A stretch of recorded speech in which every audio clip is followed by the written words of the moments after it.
시간이 어떤 시간인지 아십니까? 네? 네, 바로 기도 시간입니다. 네. 제가 말씀을 준비하다가 어디 주석을 보니까 이 문구가 눈에 확 들어오더라고요. 어떻게 보면 남의 말을 한다는 것은 우리에게 좀 좋지 않은 뜻으로 해석되기도 하는데, 야, 남의 말하기 가장 좋은 시간이 기도 시간이었구나라는 그 생각을 또 고개가 숙여지는 말인 것 같습니다. 또 공식적으로요, 성경에서 남의 말 하기를 허용한 것도 기도인 줄로 믿습니다. 그러므로 기도를 통해 마음껏 다른 사람들의 말을 하는 성도님들 되시기 바랍니다. 일반적으로 기도가 필요한 사람을 보면요, 어떻습니까? 성도님들은 어떤 사람을 기도하십니까? 건강에 이상이 생기거나 또 상황적으로 어려움을 겪는 분들을 위해 우리가 기도합니다. 이러한 특별한 기도가 아니라 매일 쉬지 않고 기도하게 하는 사람들이 있는데, 물론 이제 그 안에 가족이 포함되어 있을 수 있겠지만요, 그것은요, 내가 사랑하는 사람이기도 하고 또 반대로 그 사랑하는 모습이 나타나는 그 사람을 위해서 우리가 기도하지 않을까 생각해 봅니다. 저희가 제 자녀가 3명인데요, 첫째와 둘째가 딸입니다. 보기에는 좀 사랑스러워 보이는데 둘이 엄청 싸우거든요. 어느 순간에는 막 이렇게 다투는 것 같더니 말이 없더라고요. 그래서 봤더니 말은 하지 않고 막 서로 머리를 잡으면서 그런 걸 보더라고요. 그런 모습을 보면 어떻습니까? 서로 다투거나 싸우는 모습을 보면요, 해주고 싶은 것도 하기 싫어지는 마음이 듭니다. 반대로요, 둘이서 막 되게 막 죽고 못 사는 것 같고 서로 사랑하고 막 뽀뽀하고 이런 모습을 보면요, 계획에도 없던 일을 하고 싶어지는 마음이 든다는 겁니다. 참, 성도님들 기도받고 싶으십니까? 그러면 다른 사람들에게 사랑을 많이 나누시는 성도님들 되시기 바랍니다. 그러한 사랑들이 나누어지는 것들을 많이 비춰주면요, 또 반대로 그런 사람들을 위해서 기도하는 성도님들 되시기 바랍니다. 오늘 15절 말씀 한번 같이 읽겠습니다. 이로 말미암아 주 예수 안에서 너희 믿음과 모든 성도를 향한 사랑을 나도 듣고, 아멘. 예배소 성도들이요, 하나님을 향한 믿음과 서로를 향한 사랑을 이 바울이 알게 됐습니다. 그래서 이 바울이요, 감사함으로 기도하는 마음이 생기고 그 기도가 기쁨으로 기도할 수 있었다는 것을 말씀을 통해서 우리에게 가르쳐 주시는 겁니다. 이처럼 우리 각자가 하나님을 향한 믿음을 나타내고 또 서로 사랑함으로 다른 누군가의 기도 제목에 들어갈 뿐 아니라 또 서로 사랑하는 그 사람을 위해 기도할 수 있는 성도님들 되시기 바랍니다. 그렇다면 하나님의 사랑 안에서 서로 어떤 기도, 우리가 어떤 기도로 서로 나눠야 될까요? 첫째는요, 하나님을 알도록 우리가 그 사랑하는 사람에게 그리고 그 서로를 향해 기도할 수 있어야 된다는 것입니다. 우리 17절 말씀 한번 같이 읽겠습니다. 우리 주 예수 그리스도의 하나님, 영광의 하나님께서 지혜와 계시의 영을 너희에게 주사 하나님을 알게 하시고, 아멘. 앞절에서요, 바울이 기도하는 이유에 대해 기도의 대상이 되는 에베소 성도들이 하나님 안에서 구원에 대한 믿음 안에서 또 서로 사랑하였기 때문에 내가 기도한다라고 말했습니다. 그런데 17절 말씀을 통해서요, 그들이 하나님을 알게 하시기를 또한 바울이 기도하고 있다는 것입니다. 사랑하는 성도님, 좀 이상하지 않습니까? 이미 하나님을 알고 구원을 믿을 뿐 아니라 이러한 믿음이 사랑으로 드러나고 있음에도 바울은 왜 에베소 성도들을 향해서 하나님을 알도록 기도하였을까요? 우리 본문 우리 13절 한번, 에베소서 1장 13절 말씀 한번 같이 읽겠습니다. 그 안에서 너희도 진리의 말씀 곧 너희의 구원의 복음을 듣고 그 안에서 또한 믿어 약속의 성령으로 인치심을 받았으니, 아멘. 말씀에서 에베소 사람들의 믿음은요, 들음에서 났음을 우리가 13절 말씀을 통해서 알 수 있습니다. 하지만 이러한 들음은요, 들음 자체에서 끝나는 것이 아니라 반드시 성령의 인치심을 받아야 한다는 것입니다. 17절 말씀에서 지혜와 계시의 영은요, 성도님들이 잘 아시는 것처럼 성령을 말씀하고 계십니다. 종합해 보면 하나님을 안다는 것은 듣는 것에 그치는 것이 아니라 성령을 통해서만이 비로소 하나님을 안다라고 고백할 수 있다라는 것입니다. 그렇다면 성령을 통해 안다라는 것은 어떤 의미일까요? 말씀에서 안다는 뜻은요, 정밀하고 정확한 지식의 뜻으로 개인적이고 인격적인 친밀한 관계에 의한 알을 우리에게 말씀하고 있습니다. 호세아 4장 6절 말씀을 보면요, 제가 한번 읽어드리겠습니다. 내 백성이 지식이 없으므로 망하는도다. 내가 지식을 버렸으니 나도 너를 버려 내 제사장이 되지 못하게 할 것이요, 내가 내 하나님의 율법을 잊었으니 나도 내 자녀들을 잊어버리리라 라고 분명하게 말씀하고 계십니다. 말씀에서의 지식이란요, 하나님을 아는 것을 말씀하고 계시는데, 제사장들이 하나님의 말씀을 잘 알고 말씀하시는 하나님이 누구이신지를 알고 있음에도 불구하고요, 백성들에게 전하지 않았다라는 겁니다. 그것은요, 곧 하나님의 말씀을 업신여김과 동시에 하나님을 안다고 하지만 전혀 하나님을 나타내지 않는 삶을 살았다라는 것을 우리에게 가르쳐주고 있습니다. 또 뭐 사무엘상 2장 12절 말씀에서 엘리 제사장의 아들인 이 두 아들 홈리와 비느하스가요, 자신들 또한 제사장들임에도 불구하고 행실이 나빠 성경은 그들에게 말하기를 여호와를 알지 못한다고 말씀하고 계십니다. 이 말씀은요, 단순히 그들이 하나님에 대한 지식이 없다는 그것이 아니라 그들이 제사장임에도 불구하고 하나님의 말씀에 귀 기울이지 않고 순종하지 않았음을 우리에게 말씀하고 계시는 겁니다. 말씀을 정확히 보면 하나님에 대한 충분한 지식이 있었던 이스라엘 제사장들이나 엘리 제사장의 아들인 홈리와 비느하스는요, 하나님에 대한 충분한 지식이 있었던 사람이었지만 그 하나님의 말씀에 귀 기울이지 않고 순종하지 않으므로 하나님을 알지 못하는 사람으로 전락되고 말았다라는 것입니다. 바울 또한 들음으로 인해 하나님을 아는 것도 중요하지만 그 하나님과 관계 가운데 하나님의 말씀대로 살아가지 않으면 결국 하나님을 알되 또한 하나님을 모르는 성도가 되어버린다는 것을 염려하며 그러한 성도가 되지 않기를 마음에서 성령을 통해 하나님을 알기를 원하는 그러한 기도를 그 에베소 성도들을 위해서 하였다라는 것입니다. 사랑하는 성도님들, 하나님을 아는 것은요, 많은 성경적 지식으로 되는 것이 아님을 우리는 잘 알고 있습니다.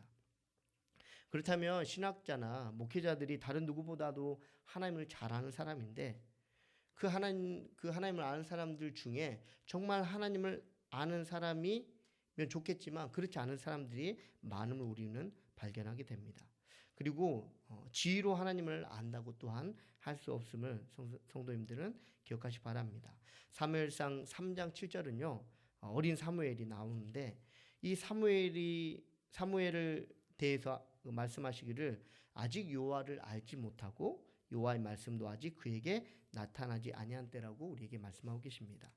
밤중에요, 하나님의 음성을 들었지만 그 음성이 하나님의 음성인 줄 몰랐기에 엘리 제사장으로 찾아갔던 어린 사무엘이었지 않습니까? 이후 이 엘리 제사장의 말에 순종해서 하나님께 주여 말씀하옵소서 주의 종이 듣겠나이다 라고 고백하였고 또한 이 이후에 하나님을 아는 삶을 살았다는 것입니다. 일반적으로 말하는 것보다 듣는 것이 어렵다고 우리는 늘 이야기합니다. 그 이유는요, 내 것을 내려놓고 다른 사람의 것을 받아들이는 이 행위가 결코 쉽지 않기 때문에 그렇습니다. 하나님을 아는 사람은요, 자신의 틀에 갇혀 하나님을 안다고 말하는 것이 아니라 자신의 틀을 깨트리며 하나님의 말씀에 귀를 기울이는 사람인 줄 믿습니다. 사랑하는 성도님들, 이러한 은혜가 성도님들 가운데 있으므로 진정으로 하나님을 안다라고 고백할 뿐만 아니라 함께 신앙생활하는 모든 이가 이렇게 아는 은혜를 얻을 수 있도록 서로가 서로를 위해서 기도하는 성도님들 되시기를 바랍니다. 두 번째는요, 서로를 위해서 기도할 제목은 마음의 눈이 밝아지도록 우리가 기도해야 된다는 것입니다. 우리 18절 말씀 한번 같이 읽겠습니다. 너희 마음의 눈을 밝히사 그의 부르심의 소망이 무엇이며 성령 안에서 그 기업의 영광의 풍성함이 무엇이며 아멘. 말씀에서요, 마음은 이해하고 느끼고 생각하는 기능으로서의 마음을 뜻합니다. 본절에서는 나오진 않지만 17절 말씀과 연관지어지는 말씀이기 때문에 여기서도 마음의 눈을 밝히는 것은 성령임을 우리가 알 수 있습니다. 말씀에서 소망은요, 앞으로 나아가게 하는 그 어떤 것이고 또 영광의 풍성함은 후에 이루어질 결과라는 것입니다. 성령의 인도하심을 받을 때 마음의 눈이 밝아지면 그 사람은 어떻게 되냐면 앞으로 나아갈 소망을 얻을 뿐 아니라 또 영광의 풍성함을 누리게 된다고 말씀하고 계시는 겁니다. 제가 오늘 얻기 원하는 소소한 소망이 있습니다. 참 목회자로서 이야기하고 싶지 않지만 말씀을 위해서 나누도록 하겠습니다. 제 오늘의 소소한 소망은 이후에 소소한 소망은 예배를 잘 드리고 집에 돌아가서 동백꽃 필 무렵을 시청하고 또 냉장고에 있는 몇 가지 음식을 먹는 것이 제 소소한 소망입니다. 이런 일들을 생각하면요 좀 행복해져요. 부끄럽지만. 그리고 근데요 이러한 저의 소망을 대단하다고 여기시는 분들 계십니까? 또 웃으시는 분들 중에 저와 같은 소소한 소망이 없으시길 바랍니다. 네.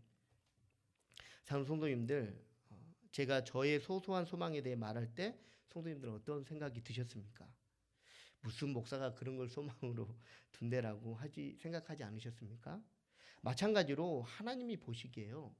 세상이나 사람이 말하는 어떤 소망도 하나님이 예수 그리스도를 통해 주신 구원의 소망과 비교할 수 없다는 사실을 성도님들 기억하시기 바랍니다. 왜 우리가 마음의 눈이 밝아지도록 서로에게 기도해야 되느냐?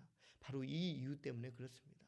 사랑하는 성도님들, 어떠한 소망은요, 소망이 아닌 것처럼 되어버리는 그런 소망도 있고요.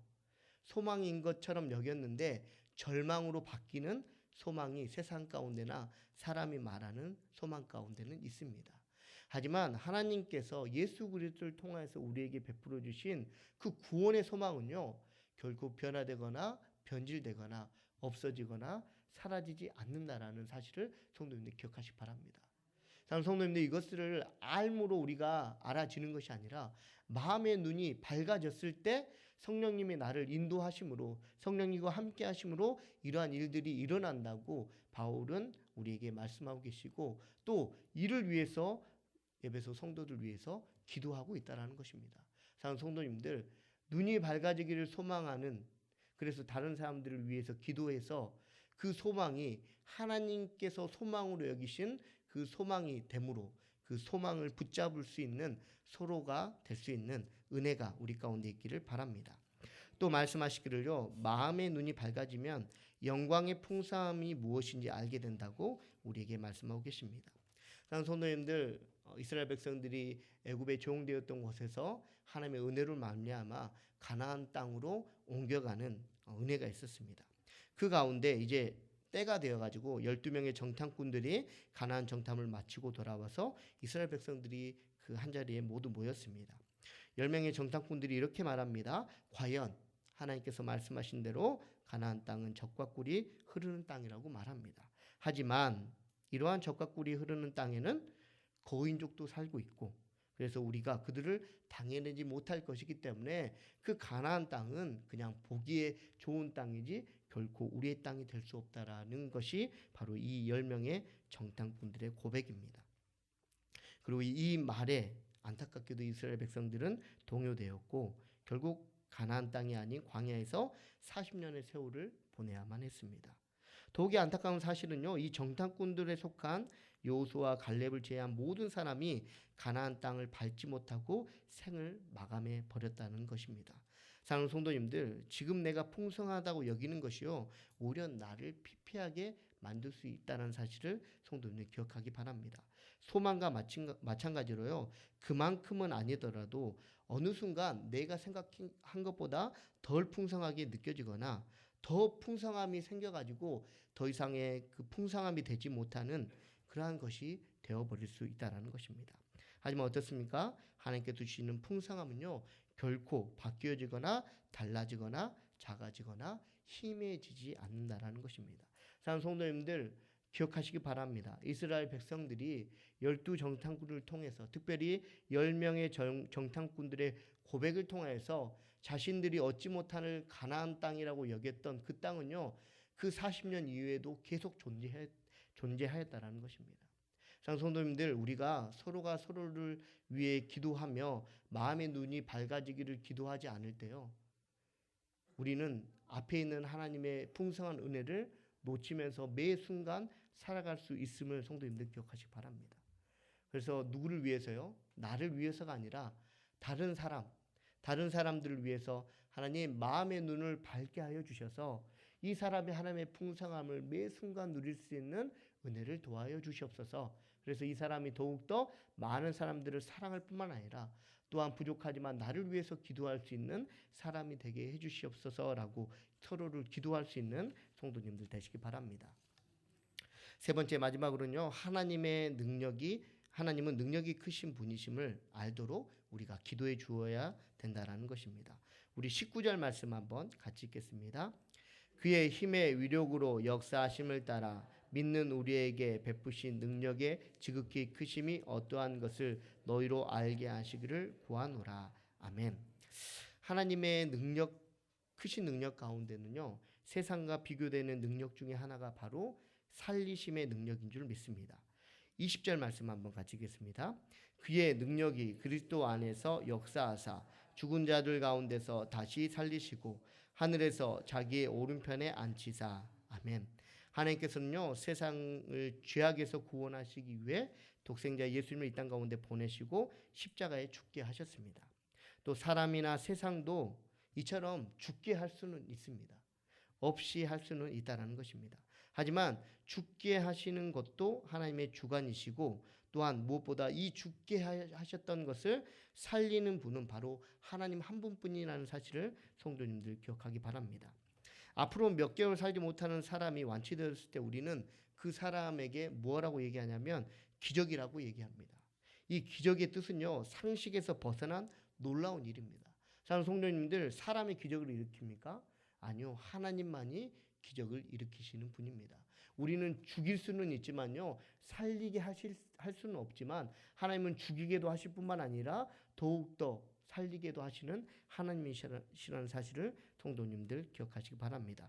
그래서 사무엘상 2장 7절을 통해서 한나가 고백하기를 여호와는 죽이기도 하시며 살리기도 하시며 소홀에 내리기도 하시며 거기에서 올리기도 하시는도다라고 고백하였고, 마태복음 10장 28절에서 말씀하시기를 몸은 죽어도 영혼은 능히 죽이지 못하는 자들을 두려워하지 말고 오직 몸과 영혼을 능히 지옥에 멸하실 수 있는 이를 두려워하라고 말씀하고 계십니다. 그러면서 29절을 통해 말씀하시기를 참새 한 마리가 한 아사리온에 팔리지 않느냐. 그러나 너희 아버지께서 허락하지 아니하시면 그 하나도 땅에 떨어지지 아니하리라 라고 말씀하고 계십니다.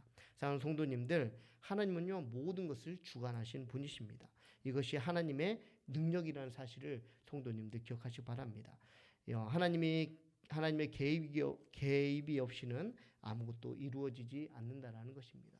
사랑하는 성도님들, 옆에 성도가 그리고 내 사랑하는 사람이 기도를 부탁할 때 성도님들 어떠한 방식으로 기도하십니까?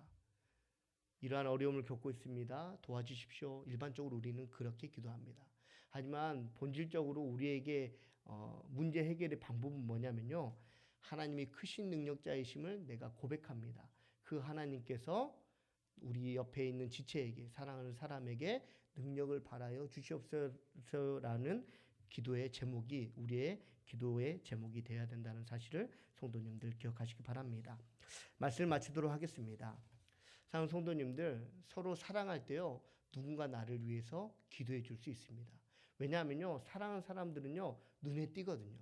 그래서 더 많은 것을 주고 싶어 하는데 무엇보다도 세상과 사람이 줄 수 없는 하나님이 주시는 것을 기도를 통해서 줄 수 있고 또한 주어질 수 있다는 사실을 성도님들 기억하시기 바랍니다. 그래서 나를 위해서가 아닌 다른 사람들 위해서 이 사람이 하나님을 알도록 기도하시는 성도님들 되시기 바랍니다.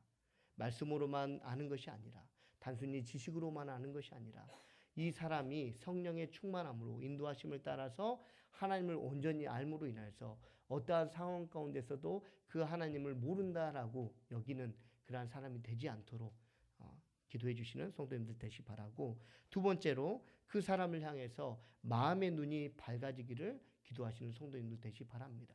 그래서 앞에 있는 풍성함의 은혜나 또 하나님께서 베풀어 주신 그 구원의 소망을 목적으로 삼고 하루하루 살아가는 그 기쁨과 감사가 있는 그러한 삶을 살아갈 수 있도록 성도님들 기도해 주시기 바라고, 마지막으로 어려운 가운데 또 힘든 가운데 있다가 할지라도 그 본질에 대해서 기도하는 것이 아니라 하나님의 능력이 크시다는 것을 고백함으로 그 크신 능력으로 은혜 있기를 원한다라고 서로가 서로를 위해서 기도할 수 있는 우리 성도님들의 삶이 되시길 바랍니다. 기도하시겠습니다. 거룩하신 하나님 아버지 감사합니다.